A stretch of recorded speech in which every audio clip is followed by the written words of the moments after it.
Class start ചെയ്യാം. Last ക്ലാസ്സിലെ പോലെ നമ്മൾ മാത്രമേ ഉള്ളൂ എന്ന് തോന്നുന്നു. ബാക്കിയുള്ളവരൊക്കെ എവിടെ പോയി? ഇന്നും ആരും ഇല്ലാന്ന് തോന്നുന്നു. നമുക്ക് ഏതായാലും ക്ലാസ് സ്റ്റാർട്ട് ചെയ്യാം. അവര് റെക്കോർഡഡ് ക്ലാസ് കാണട്ടെ. ആ, okay.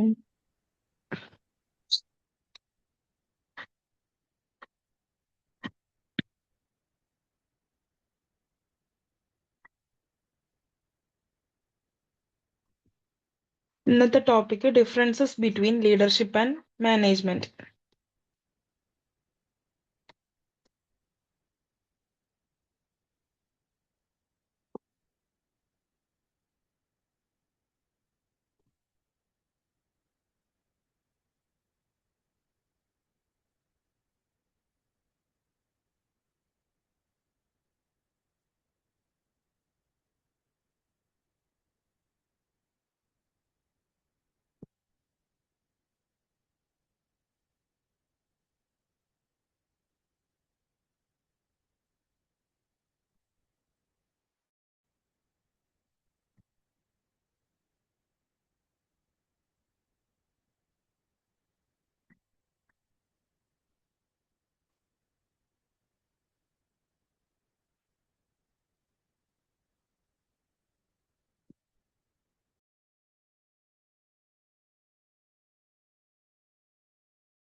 First point direction versus structure.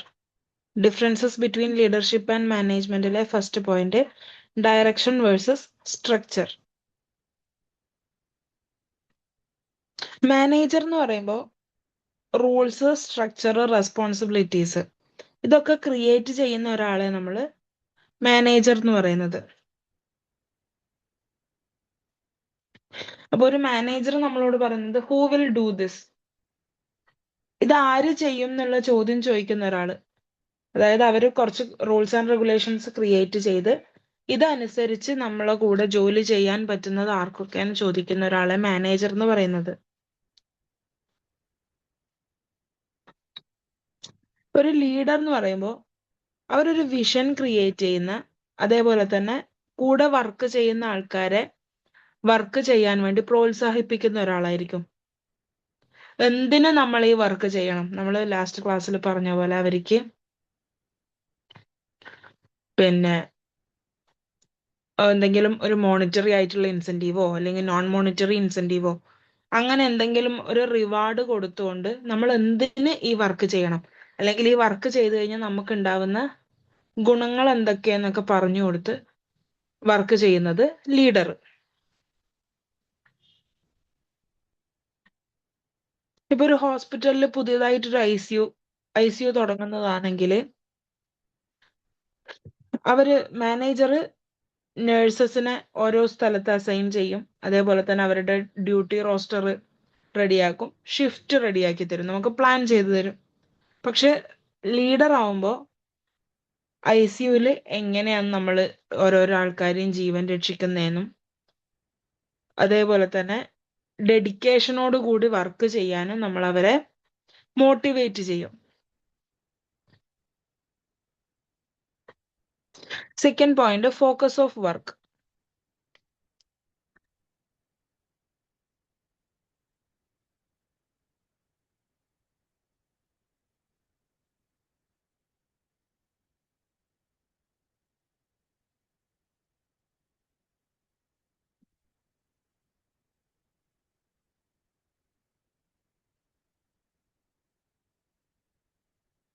Focus of work.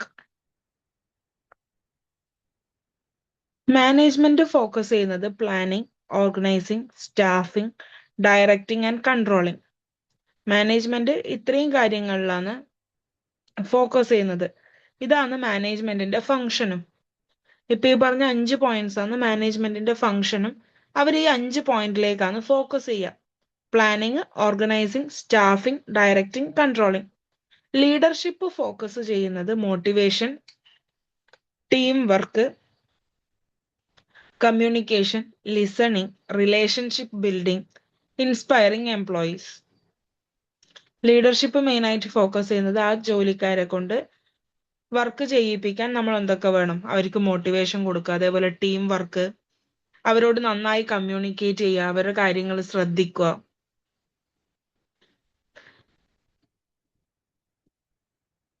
ഇപ്പൊ ഒരു മാനേജർ നമ്മളോട് പറയുമ്പോൾ 5 മണിക്കുള്ളിൽ ആ ഒരു വർക്ക് ചെയ്ത് കംപ്ലീറ്റ് ചെയ്യണം എന്നായിരിക്കും പറയുന്നത്. പക്ഷെ ഒരു ലീഡർ പറയുമ്പോൾ അത് അങ്ങനെയല്ല പറയുന്നത്. നിങ്ങളെ കൊണ്ട് പറ്റും എന്ന് എനിക്കറിയാം, പക്ഷെ നിങ്ങൾക്ക് എന്തെങ്കിലും ഹെൽപ്പ് എൻ്റെ സൈഡിൽ നിന്ന് വേണമെങ്കിൽ എന്നോട് മടി കൂടാതെ ചോദിക്കണം എന്ന് പറയും. അപ്പൊ അത് രണ്ടും രണ്ട് പെർസ്പെക്റ്റീവായി. അങ്ങനെയുള്ള ഡിഫറൻസ് ഉണ്ട് മാനേജറും ലീഡറും തമ്മിൽ. Third point, source of authority.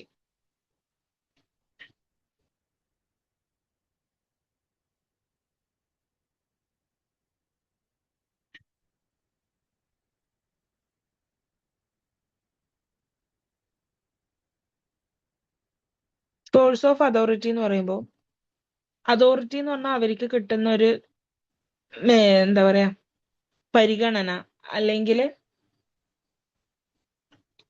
അവർക്ക് ഉണ്ടാവുന്ന ഒരു വില, നമ്മളെ എംപ്ലോയീസിന്റെ ഇടയിൽ ഉണ്ടാവുന്ന ഒരു വില, അതിനാണ് അതോറിറ്റി എന്ന് പറയുന്നത്.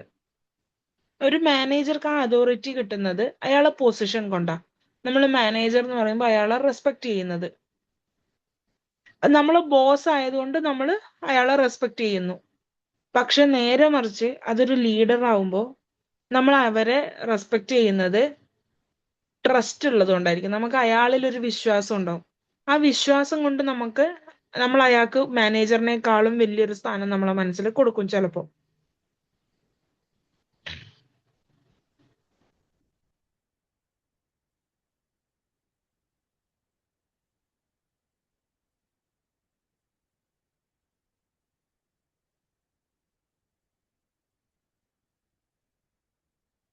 Fourth point, rules versus vision.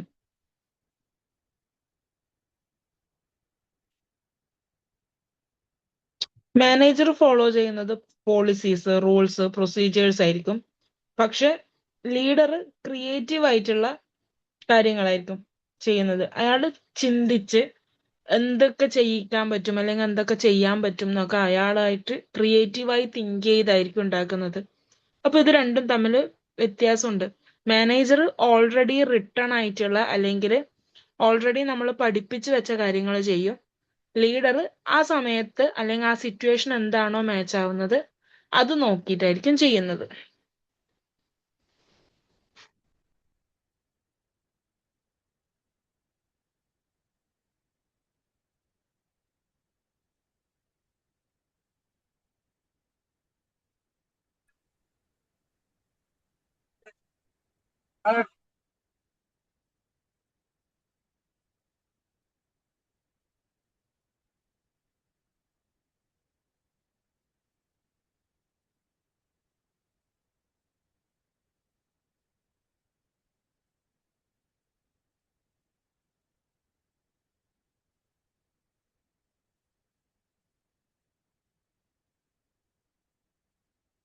Next topic, effective leadership skills.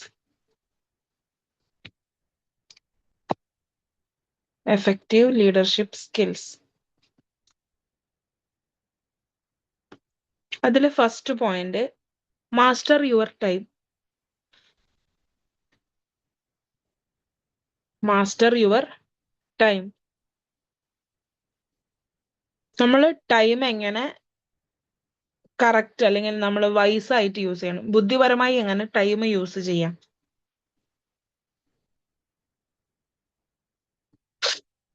ഇപ്പൊ നമുക്ക് കുറെ വർക്ക് ഉണ്ട്, അതിൽ ഇമ്പോർട്ടന്റ് ആയിട്ടുള്ള വർക്ക് ഫസ്റ്റ് തീർക്കുക. പിന്നെ വെറുതെ ഇരുന്ന് സമയം കളയുന്നത്, അങ്ങനെയുള്ള വേസ്റ്റിങ് ഒഴിവാക്കുക. വർക്കിന് പ്രയോറിറ്റി കൊടുക്കുക. നമ്മൾ ടൈം വേസ്റ്റ് ചെയ്യാണ്ട് ചെയ്യാനുള്ള വർക്ക് പെട്ടെന്ന് ചെയ്ത് തീർത്തിട്ട് വെറുതെ ഇരിക്കാൻ നോക്കുക.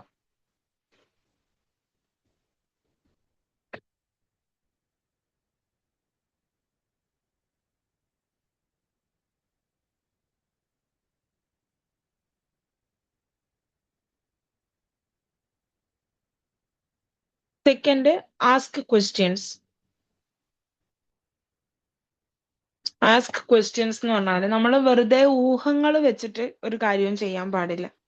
പകരം എന്താണെന്നത് നമുക്ക് മനസ്സിലായിട്ടില്ല, അപ്പൊ നമ്മളത് ഊഹിച്ച് അത് അങ്ങനെ ആയിരിക്കും എന്നല്ല വിചാരിക്കേണ്ടത്. പകരം അതെനിക്ക് മനസ്സിലായിട്ടില്ല, അപ്പൊ അതെന്താണെന്നുള്ളത് കറക്റ്റ് ചോദിച്ച് മനസ്സിലാക്കിയതിന് ശേഷം മാത്രം ആ ക്വസ്റ്റ്യൻസിന് അല്ലെങ്കിൽ നമ്മൾ ആ ഒരു സൊല്യൂഷൻ കാണണം.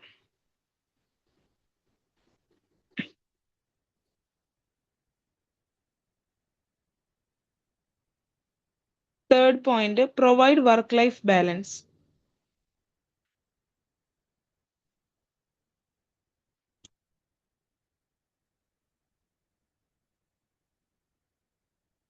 പ്രൊവൈഡ് വർക്ക് ലൈഫ് ബാലൻസ് എന്ന് പറഞ്ഞു കഴിഞ്ഞാൽ നമുക്ക് ഈ വർക്ക് ലൈഫ് മാത്രമല്ല ഉണ്ടാവുക, പേഴ്സണൽ ലൈഫും ഉണ്ടാവും. ഏതൊരു എംപ്ലോയിക്കും അയാൾക്കും ഉണ്ടാവും സ്വന്തമായിട്ടൊരു ഫാമിലി, അവരുടെ കൂടെ ടൈം സ്പെൻഡ് ചെയ്യണമെന്ന് എല്ലാവർക്കും ഉണ്ടാവും.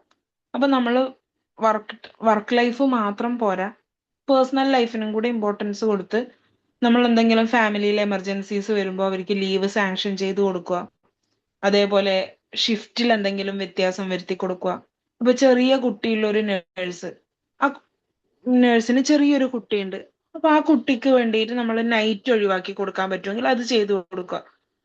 പകരം അവർക്ക് മോർണിംഗ് ഷിഫ്റ്റ് മാത്രം കൊടുത്ത് വൈകുന്നേരം വീട്ടിലെത്താൻ പറ്റുന്ന ഒരു സാഹചര്യം നമ്മളെ കൊണ്ട് ചെയ്തു കൊടുക്കാൻ പറ്റുമെങ്കിൽ അത് ചെയ്തു കൊടുക്കാം.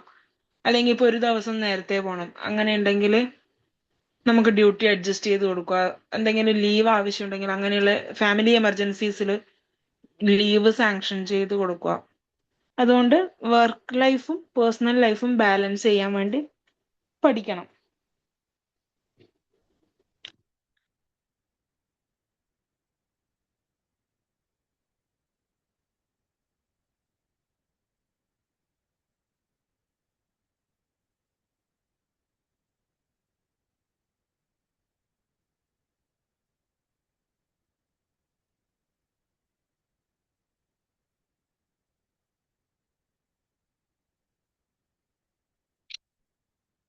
ഒരു ലീഡർക്ക് വേണ്ട മറ്റുള്ള സ്കിൽസ് എന്തൊക്കെയാന്ന് വെച്ചാൽ, ഒന്ന് ആദ്യം പറഞ്ഞ ടൈം മാനേജ്മെന്റ്, പിന്നെ asking questions, work life balance, അതേപോലെ കമ്മ്യൂണിക്കേഷൻ, പ്രോപ്പർ ആയിട്ട് അല്ലെങ്കിൽ ക്ലിയർ ആയിട്ടുള്ള communication, motivation, decision making, team building, problem solving, emotional intelligence, responsibility.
അപ്പൊ ഈ ചാപ്റ്റർ കംപ്ലീറ്റ് ആയി.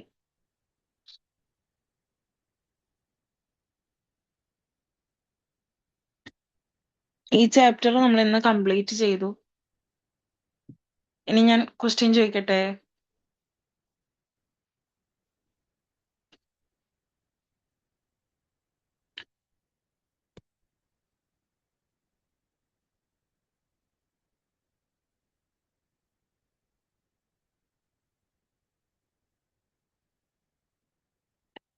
പഠിച്ചിട്ടുണ്ടോ? ഞാൻ ലാസ്റ്റ് ക്ലാസ്സിൽ ക്വസ്റ്റ്യൻ നമ്പർ പറഞ്ഞിട്ടുണ്ടായിരുന്നല്ലേ? 51 to 70.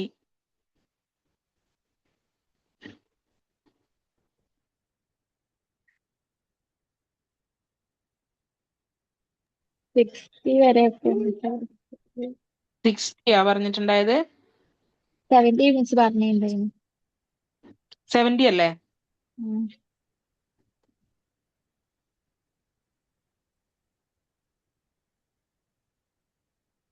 പക്ഷെ 60 വരെ പഠിച്ചുള്ളൂ അല്ലേ? ആ.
Which department is responsible for providing compensation for the service rendered by the employees? HR department. HR department. Vaccines should be stored at dash Celsius. 15. അല്ല 15. അല്ലല്ല ഓപ്ഷൻസ് ഓപ്ഷൻസ് ഓപ്ഷൻസ് ആണോ? Options പറഞ്ഞാൽ 2 to 8 degree Celsius ആണ് അതിന്റെ answer. Suspension, demotion, penalty, and dismissal are example of disciplinary actions, regulations, disciplinary problems. Options എന്ന് പറയും. Question അല്ല ഓപ്ഷനാ? Options. Disciplinary problems, disciplinary actions, regulations. Disciplinary problems. Actions. Problems വരുന്ന അത് ഒരു ക്വസ്റ്റ്യൻ അല്ലായിരുന്നോ? പ്രോബ്ലംസ് വരുന്ന ക്വസ്റ്റ്യൻ ഇതല്ല, അത് വേറെ ഉണ്ടെന്ന് തോന്നുന്നു. ഇതിന്റെ ആൻസർ ഡിസിപ്ലിനറി ആക്ഷൻസ്. അത് എക്സാമിന് കാണുമ്പോൾ കൺഫ്യൂഷൻ ആയി പോവല്ലേ. ഡിസിപ്ലിനറി പ്രോബ്ലംസ് നമുക്ക് വായിക്കുമ്പോൾ പെട്ടെന്ന് രണ്ടും ഡിസിപ്ലിന് റിലേറ്റഡ് ആയതുകൊണ്ട് പ്രോബ്ലംസ് ആണോ ആക്ഷൻസ് ആണോ എന്നുള്ളത് വരും, കൺഫ്യൂഷൻ വരാൻ ചാൻസ് ഉണ്ട്.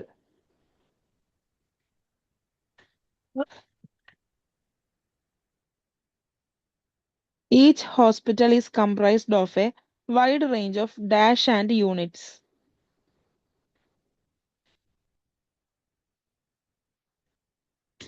അതിന്റെ ആൻസർ ഓപ്ഷൻ പറഞ്ഞാൽ പിന്നെ അത് രണ്ടും ആൻസർ തന്നെയാണ്.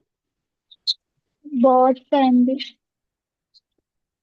ബോത്ത് എ ആൻഡ് ബി അങ്ങനെ ഉണ്ടാവുമ്പോ ബോത്ത് എ ആൻഡ് ബി എന്നല്ല നിങ്ങൾ പറയണ്ടേ, നിങ്ങൾ ആ രണ്ട് ഓപ്ഷൻ ഏതാന്ന് തന്നെ നോട്ട് ചെയ്ത് വെക്കണേ.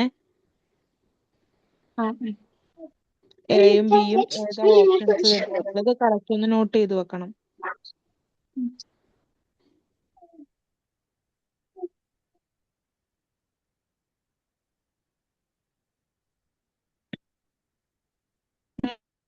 most people can choose a center instead of a hospital if the needed service is available. Outpatient center, Outpatient center. inpatient center, Outpatient center. log-out patient, emergency outpatient. Okay. Expand IPD. Oh, Inpatient directory, inpatient department, international patient directory, international pharmacy in, department. inpatient department. Inpatient department. Which part of the total health organization aims at satisfying the nursing needs of the patient or community? Outpatient service, inpatient Nursing service, service. nursing service. Nursing Nursing service. service. Hospital units can be separated into categories based on the level of care they provide. 1, 2, 3, 4. Two. 2. Areas of the hospital where seriously ill patients receive specialized care, such as monitoring and advanced life support, are ICU. ICU. Which ICU provides care for children? Quick ICU. Pediatric ICU. PICU.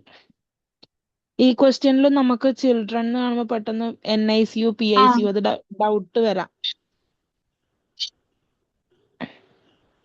NICU എന്നുള്ളത് new ബോൺസിന് മാത്രമാണ്. ആ N എന്നുള്ളത് ഒന്ന് മെമ്മറിയിൽ വെക്കുക. നമ്മൾ ഈ എക്സാമിന് ടെൻഷൻ അടിച്ച് നമ്മൾ ആൻസർ ചെയ്യുമ്പോൾ ഇൻ കേസ് അത് മാറിപ്പോയാലോ?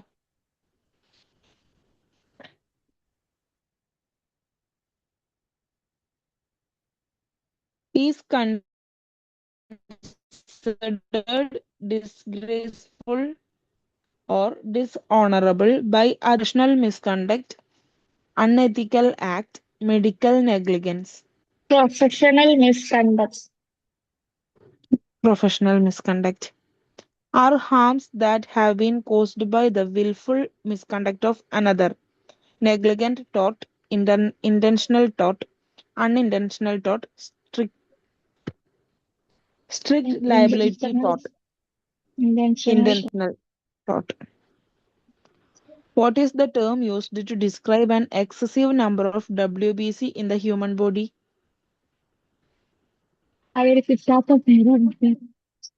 Leukocytosis, thermocytosis, erythrocytosis, cryptocytosis.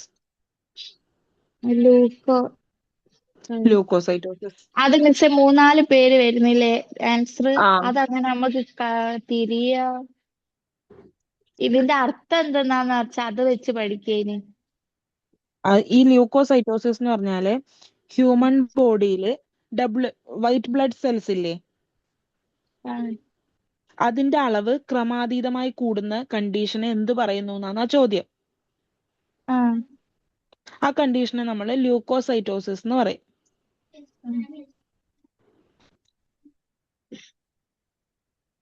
നിങ്ങൾ ബാക്കിയുള്ള ഓപ്ഷൻസ് നോക്കണ്ട. ആ ക്വസ്റ്റ്യനും ആ ഒരു ആൻസറും മാത്രം പഠിച്ചാൽ മതി.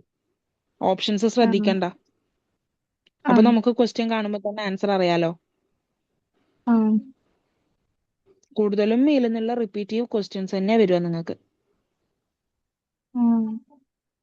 ഈ ഒരു ഓർഡറിലായിരിക്കില്ല, ഇതിനി ഷഫിൾ ചെയ്തിട്ടായിരിക്കും വരുന്നത്. പക്ഷെ കൂടുതലും ക്വസ്റ്റ്യൻസ് റിപ്പീറ്റ് ആയിരിക്കും.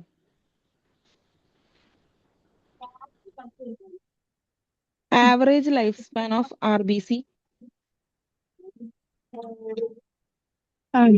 Options 60 days, 90 days, 120 days, 150 days.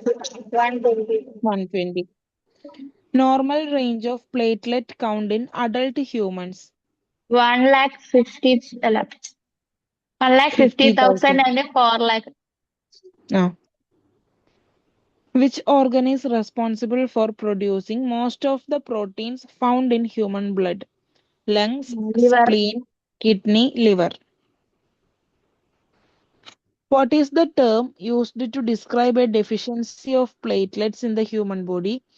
Thrombocytosis, thrombocytemia, thrombocytopenia, Thrombocythemia, cytopenia, thrombocytosis, cytopenia cytopenia. അല്ലേ? ആ. Percentage of plasma in human blood. Above 55, 55,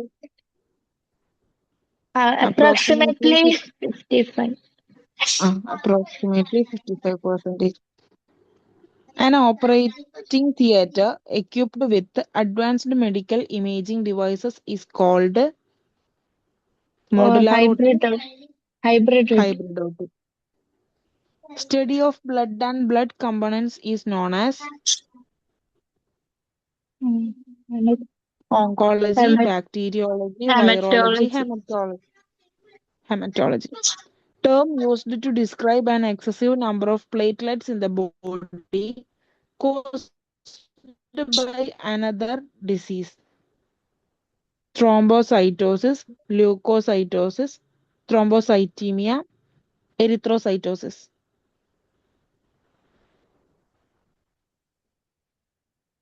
Thrombocytosis. Thrombocythemia. ആ എനിക്ക് റെഡി Cytosis. ആവുന്നില്ല മിസ്. Thrombocytosis. ആ അത് അങ്ങനെ മൂന്നെണ്ണം ഡൗട്ട് ഉള്ളത് ഉണ്ടായിട്ട് ഒന്നുകൂടെ ഒന്ന് വായിച്ചു നോക്കണേ. കൂടി ആ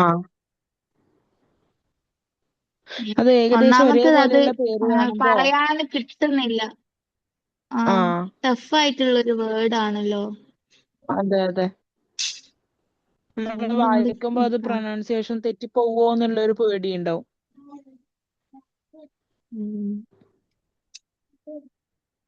റെഡിയാക്കാം. ഉം.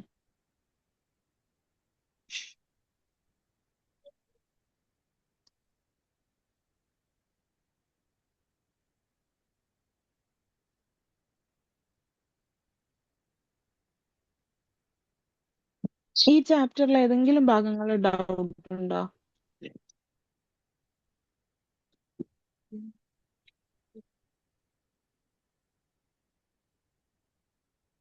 മിസ് എടുക്കുമ്പോ ഒന്നും ഡൗട്ട് വരലില്ല. പക്ഷെ മിസ്സിന്റെ ടെസ്റ്റ് കഴിഞ്ഞ് നമ്മൾ പിന്നെ നോക്കൂലേ, അപ്പൊ സത്യം പറഞ്ഞാ ഒന്നും മനസ്സിലാവുന്നില്ല. അങ്ങനെയുള്ളത്. നോട്ട് മിസ് ഇതുവരെ തന്ന എടുക്കുമ്പോ ഒക്കെ ചാപ്റ്ററിൽ അങ്ങനത്തെ മനസ്സിലാവും. പ്രശ്നമുണ്ടോ? ഇല്ല. പിന്നെ അതെന്തായിരുന്നു അത് ഇങ്ങനെ നോട്ട് ആലോചിക്കുമ്പോ ഇല്ലാത്തത് കൊണ്ടോ? മിസ് എടുത്തു പോരുമ്പോ അത് മനസ്സിലാവുന്നുണ്ട്. ക്ലാസ് ഒക്കെ മനസ്സിലാവുന്നുണ്ട്. പക്ഷെ ഇപ്പൊ മിസ്സിന്റെ ക്ലാസ് ആണ്, ഞാൻ ജസ്റ്റ് അരമണിക്കൂർ മുന്നേ ജസ്റ്റ് ഒന്ന് നോക്കൂ എന്താണ് എടുത്തതെന്നൊക്കെ. അപ്പൊ എനിക്കൊന്നും മനസ്സിലാവുന്നില്ല എടുത്ത കാര്യം. അതിപ്പോ ഈ ലാസ്റ്റ് ചാപ്റ്റർ ആണ് ഭയങ്കര ഒരു ടച്ച് ഇല്ലാത്ത മാതിരി തോന്നുന്നു. അല്ലാണ്ട് ഈ അതിന്റെ മുന്നേ എടുത്ത ഡയറക്ഷനില് അല്ലേ? പ്ലാനിങ്ങിന്റെ ഒക്കെ ഇല്ലായിരുന്നോ? പ്ലാനിങ്ങും അതിന്റെ ക്യാരക്ടറിസും സ്റ്റെപ്സും ഒക്കെ അതൊക്കെ അതൊക്കെ നമുക്ക് സ്ഥിരമായിട്ട് കാണുന്ന കാര്യങ്ങളൊക്കെ ആണല്ലോ ഹോസ്പിറ്റലിലൊക്കെ പോകുമ്പോഴേ. അതെ അതെ. ഇത് ഇത് പക്ഷെ നമ്മളെ ഇപ്പൊ എടുത്ത ഡിപ്പാർട്ട്മെന്റിൽ വരുന്നില്ല.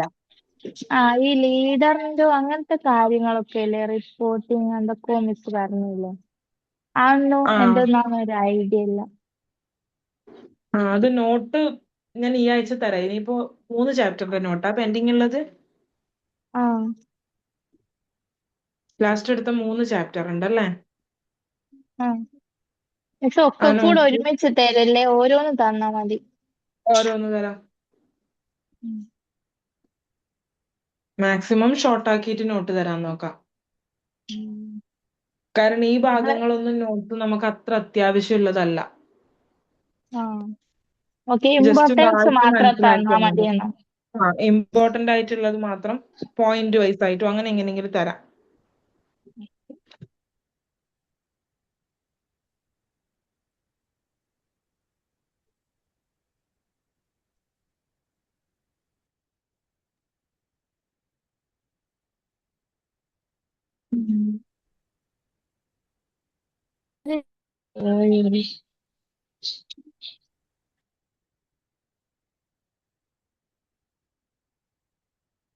പുതിയ ചാപ്റ്റർ സ്റ്റാർട്ട് ചെയ്യാം. കൺട്രോളിങ്.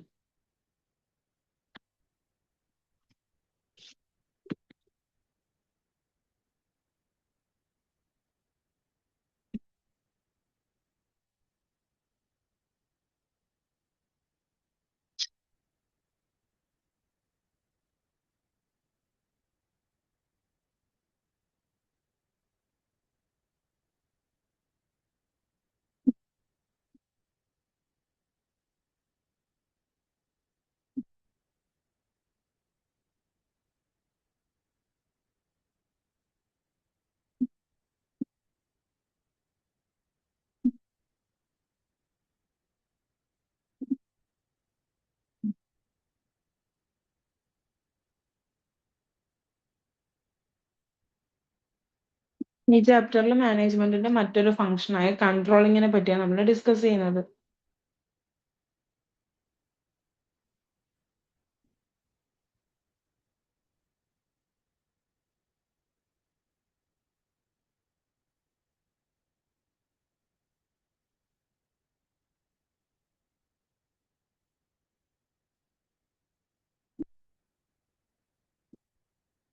കൺട്രോളിംഗ് എന്ന് പറയുന്നത് ഈ ഓർഗനൈസേഷന്റെ ആക്ടിവിറ്റീസ് നമ്മൾ പ്ലാൻ ചെയ്തത് പ്രകാരമാണോ നടക്കുന്നത് എന്ന് ചെക്ക് ചെയ്യുന്ന പ്രോസസ്സിനെയാണ് കൺട്രോളിംഗ് എന്ന് പറയുന്നത്. നമ്മൾ ഓൾറെഡി പ്രിപ്പയർ ചെയ്ത് വെച്ചിട്ടുള്ള പ്ലാൻസ് അനുസരിച്ചാണോ ഈ കാര്യങ്ങൾ മുന്നോട്ട് പോകുന്നത്, അല്ലെങ്കിൽ ഈ ഓർഗനൈസേഷന്റെ വർക്ക് മുന്നോട്ട് പോകുന്നത് എന്ന് ചെക്ക് ചെയ്യുന്നത്. അതിനെയാണ് കൺട്രോളിംഗ് എന്ന് പറയാ.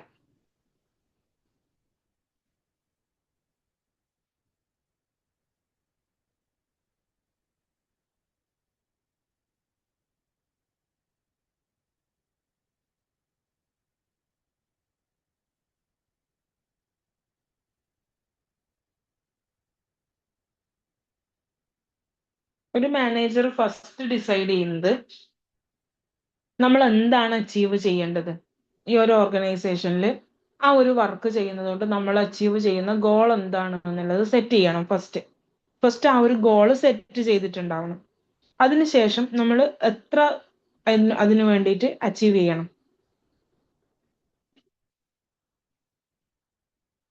എങ്ങനെ മിസ്സേ?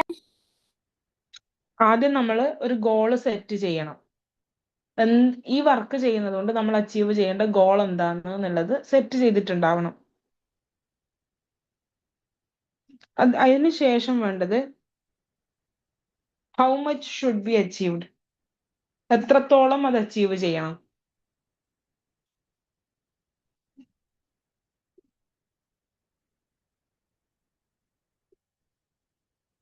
പിന്നെ തേർഡ് പ്രോസസ്സ് വരുന്നത് ബൈ വെൻ.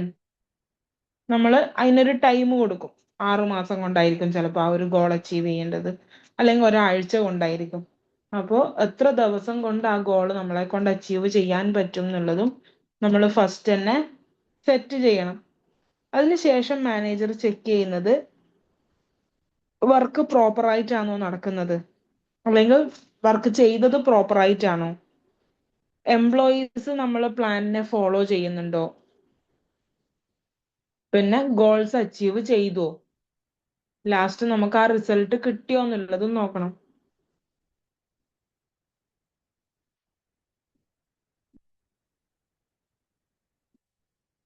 ഇപ്പൊ ഹോസ്പിറ്റലിന്റെ എക്സാമ്പിൾ എടുക്കുമ്പോൾ നമ്മൾ തീരുമാനിച്ചു ഡെയിലി 100 പേഷ്യന്റിനെ ട്രീറ്റ് ചെയ്യണം. നമ്മൾ ഒരു ദിവസത്തെ നമ്മളെ ടാർഗറ്റ് എന്ന് പറയുന്നത് 100 പേഷ്യന്റ് ആയിരിക്കും. അവരൊന്നും 20 മിനിറ്റിൽ കൂടുതൽ വെയിറ്റ് ചെയ്യാനും പാടില്ല. ഒരു പേഷ്യന്റിന് നോക്കുന്ന സമയം എന്ന് പറഞ്ഞാൽ ഒരു 10-15 മിനിറ്റിനുള്ളിൽ ഒരു പേഷ്യന്റ് ഉള്ളിൽ കയറിയ പുറത്തിറങ്ങണം. പുറത്തിരിക്കുന്ന ആൾക്കാർ 20 മിനിറ്റിലധികം വെയിറ്റ് ചെയ്യേണ്ട ചാൻസ് ഉണ്ടാവാൻ പാടില്ല. അപ്പൊ ഇതായിരുന്നു നമ്മളെ ഗോൾ എന്ന് പറയുന്നത്.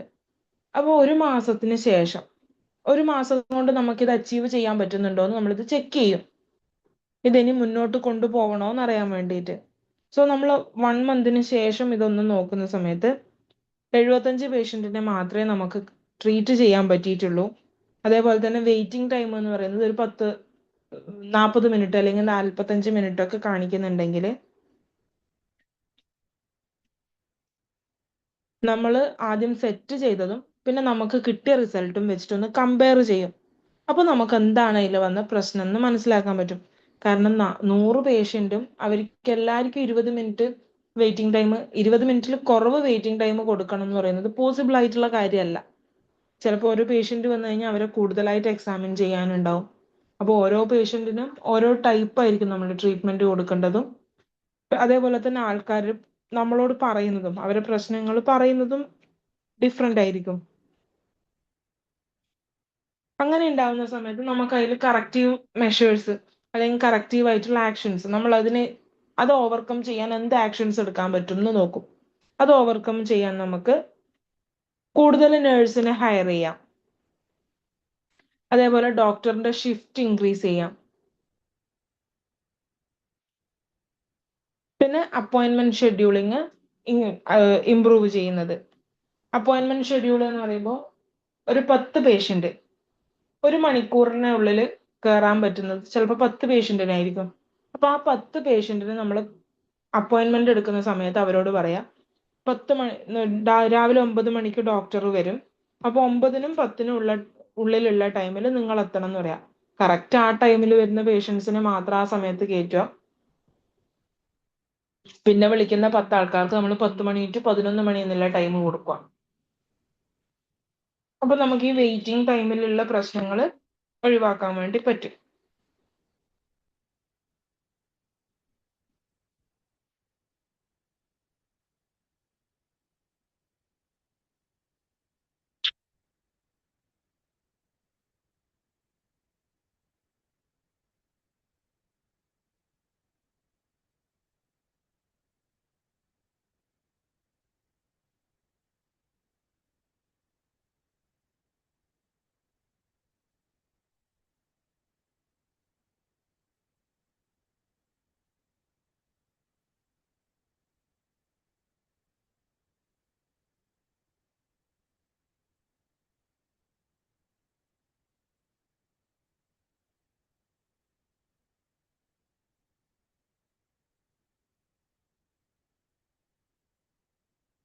നെക്സ്റ്റ് ടോപ്പിക് വരുന്നത് features of controlling.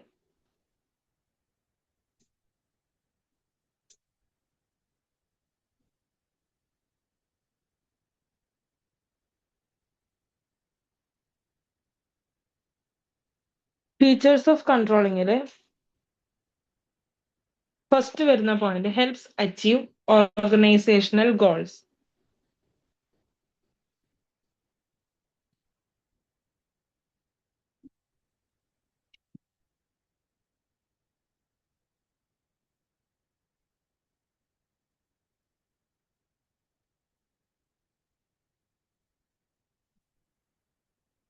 Helps achieve organisational goals എന്ന് പറഞ്ഞു കഴിഞ്ഞാൽ ആ ഒരു കൺട്രോളിങ് എന്നുള്ളത് ഉറപ്പുവരുത്തുന്നുണ്ട് നമ്മൾ ഓർഗനൈസേഷന്റെ ഗോള് അച്ചീവ് ചെയ്യുന്നുണ്ട്, അത് നമ്മൾ കറക്റ്റ് വേയിൽ തന്നെയാണ് അച്ചീവ് ചെയ്തതെന്ന് ഉറപ്പുവരുത്താൻ നമ്മളെ സഹായിക്കുന്നുണ്ട്. അതാണ് ഫസ്റ്റത്തെ feature. Second, facilitates optimum utilisation of resources.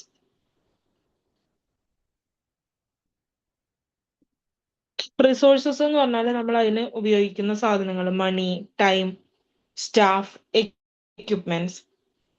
ഇത് നമ്മൾ കൺട്രോളിങ് വഴി ചെയ്യുന്ന സമയത്ത് നമുക്ക് വേസ്റ്റേജ് ഉണ്ടാവില്ല.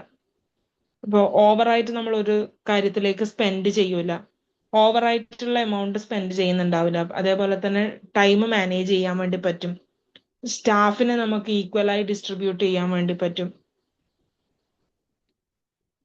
എക്യുപ്മെന്റ്സും നമ്മൾ അനാവശ്യമായിട്ട് അല്ലെങ്കിൽ വേസ്റ്റ് ആവുന്ന വിധത്തിൽ വാങ്ങി വെക്കുന്നുണ്ടാവില്ല. നമുക്കത് ഒപ്റ്റിമം യൂട്ടിലൈസേഷൻ, മാക്സിമം യൂട്ടിലൈസ് ചെയ്യാൻ വേണ്ടി പറ്റും റിസോഴ്സസ്.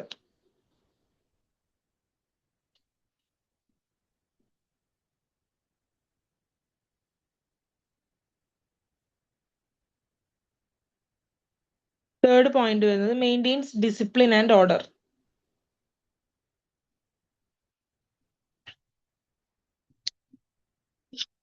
എംപ്ലോയീസ് നമ്മൾ ആദ്യം എസ്റ്റാബ്ലിഷ് ചെയ്തിട്ടുള്ള റൂൾസിനനുസരിച്ചിട്ടാണോ വർക്ക് ചെയ്യുന്നത്? അങ്ങനെ റൂൾസ് അനുസരിച്ച് വർക്ക് ചെയ്യുന്ന സമയത്ത് അവര് യൂണിഫോംസ് യൂസ് ചെയ്യുന്നുണ്ടോ, കറക്റ്റ് ടൈമിലാണോ അവര് എന്താ പറയാ ജോലിക്ക് വരുന്നതും, അതേപോലെ തന്നെ നേരത്തെ ഇറങ്ങുന്നുണ്ടോ, അല്ലെങ്കിൽ കറക്റ്റ് ടൈം. അവര് ഡ്യൂട്ടി ടൈം എന്ന് പറയുന്നത് 9 to 5 ആയിരിക്കും ചിലപ്പോൾ. ആ 9 to 5 കറക്റ്റ് നമ്മളെ എംപ്ലോയീസ് വർക്ക് ചെയ്യുന്നുണ്ടോ, ഈ കാര്യങ്ങളൊക്കെ ചെക്ക് ചെയ്യണം. പിന്നെ അവർക്ക് കൊടുത്ത ഡ്യൂട്ടീസ് അവർ റെസ്പോൺസിബിൾ ആയി ചെയ്യുന്നുണ്ടോ.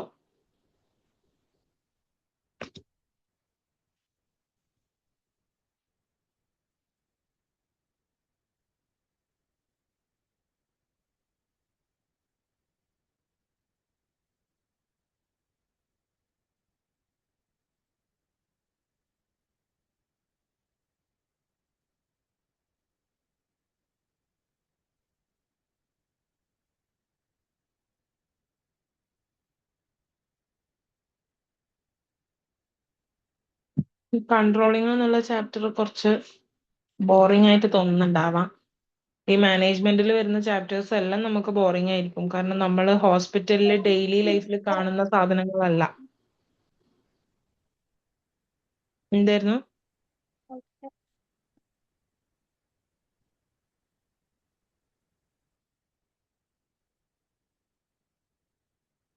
നമ്മൾ ഹോസ്പിറ്റലിൽ പോയി ഡെയിലി കാണുന്ന സാധനങ്ങളാവുമ്പോൾ നമുക്കത് പഠിക്കാൻ ഇൻട്രസ്റ്റ് കൂടും. നമ്മളത് കണ്ടിട്ടുണ്ട് അല്ലെങ്കിൽ കേട്ടിട്ടുണ്ട് എന്നുള്ളൊരു കാര്യമുണ്ട്. പക്ഷെ നമ്മൾ ഈ മാനേജ്മെന്റിൽ വരുമ്പോൾ അത് നമ്മൾ കാണുന്നില്ല. ഇത് ബിഹൈൻഡ് ദ സീൻസ് ആയിരിക്കും, നമ്മളെ ഹോസ്പിറ്റലിന്റെ ബിഹൈൻഡിൽ നടക്കുന്നതായിരിക്കും. ബാക്ക് ഓഫീസിൽ നടക്കുന്ന കാര്യങ്ങളാവുമ്പോൾ നമ്മളത് ശ്രദ്ധിക്കുന്നില്ല. നമ്മൾ മാനേജ്മെന്റിൽ ഇല്ല, നമ്മൾ മാനേജ്മെന്റുമായിട്ടൊന്നും റിലേഷൻ വരുന്നില്ല. അപ്പൊ നമുക്ക് മാനേജ്മെന്റിൽ നടക്കുന്ന കാര്യങ്ങള് കാണുന്നില്ല, അറിയുന്നില്ല. അതുകൊണ്ട് ഈ ചാപ്റ്റേഴ്സ് കുറച്ച് ബോറിംഗ് ആയിരിക്കും. ഇനി ഒരു ചാപ്റ്റർ കൂടി ഉണ്ട്, ആവുന്നത്രയും സിമ്പിൾ ആയിട്ട് പറഞ്ഞു തരാൻ വേണ്ടി ഞാൻ ശ്രമിക്കാം. ഓക്കെ. കാരണം ഇത് നമുക്ക് ഭയങ്കര ബോറിംഗ് ആയിരിക്കും ഈ ചാപ്റ്റേഴ്സ്. നമുക്കിത് പഠിക്കുമ്പോൾ തന്നെ ഇത് ഞാൻ എന്തിനാ പഠിക്കുന്നേ എന്നുള്ളൊരു തോട്ട് വരും. അത് നോർമലായിട്ട് എല്ലാവർക്കും ഉണ്ടാവും. ഞാൻ പഠിക്കുന്ന സമയത്ത് എൻ്റെ ഉള്ളിലുണ്ട് ഈ മാനേജ്മെന്റ് എന്തിനാ ഞാൻ പഠിച്ചിട്ട് എന്നുള്ളത്. പക്ഷേ നമ്മൾ അതും പഠിക്കണം. ഹോസ്പിറ്റൽ അഡ്മിനിസ്ട്രേഷൻ പഠിക്കുമ്പോൾ നമുക്ക് മാനേജ്മെന്റിലും ചിലപ്പോ ഇപ്പൊ നമ്മൾ HR ആയിട്ടോ അല്ലെങ്കിൽ ഏതെങ്കിലും ഒരു ഡിപ്പാർട്ട്മെന്റിൽ ഒരു ലീഡറായി നമ്മൾ വർക്ക് ചെയ്യേണ്ടി വന്നു കഴിഞ്ഞാൽ നമ്മൾ മാനേജ്മെന്റുമായിട്ട് ബന്ധപ്പെടേണ്ടി വരും. മാനേജ്മെന്റിനോട് നമ്മൾ കാര്യങ്ങൾ സംസാരിക്കേണ്ടി വരും.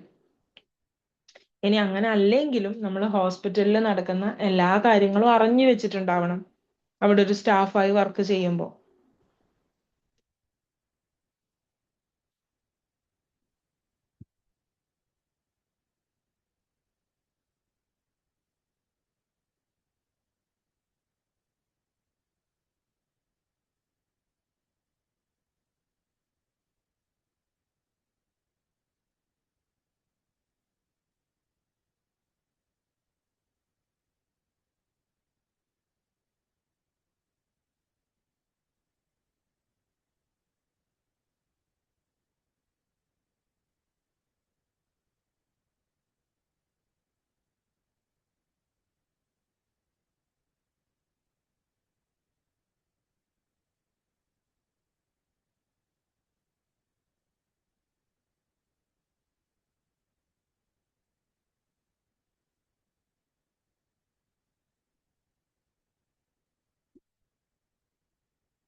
ലീവ് ചെയ്തോളൂ. ഓക്കെ. ഓക്കെ.